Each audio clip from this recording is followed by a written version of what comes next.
Umsakazo wokhozi FM uTshathugodo uxwayisa ngomuntu ozama ukuqola abantu ngegama lakhe. Nginibingelele ngiphinde nginamukele kule channel ehamba phambili ngeze lami igama uveze kuNtuthuko Khumalo bathi la sibona amagumede. Mawukuthi usemusha lekhaya ngicela nje show ukuthi uyasubscribe, ungakhohlwa ukucomment nokulike nokushare okukhulu kunako konke. Bafethu, umsakazo wokhozi FM ukhathide wakangoba odume kakhulu ngelika Tshathugodo uxwayisa ngomuntu ozama ukusenza yena laphana ofuna ukuza nomqondo wokuqola abantu ngegama lakhe. Kunomuntu ozibiza ngoTshathugodo kukhasini lakhe la ku-Facebook laphana ohambile wabhala ukuthi sanibonani nibingelele sipeshethu umfana omuhle ngamehlo njengenini uThembi.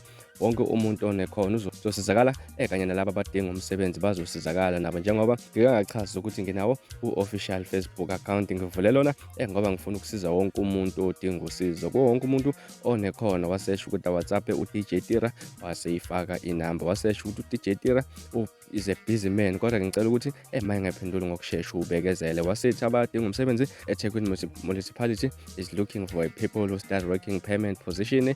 Wasesha ukuthi ama-cleaners no-driver laphana nama-security. Wasesha ukuthi all ama-machine operators, ama-general workers, ama-office administration. Wasithi nokunye.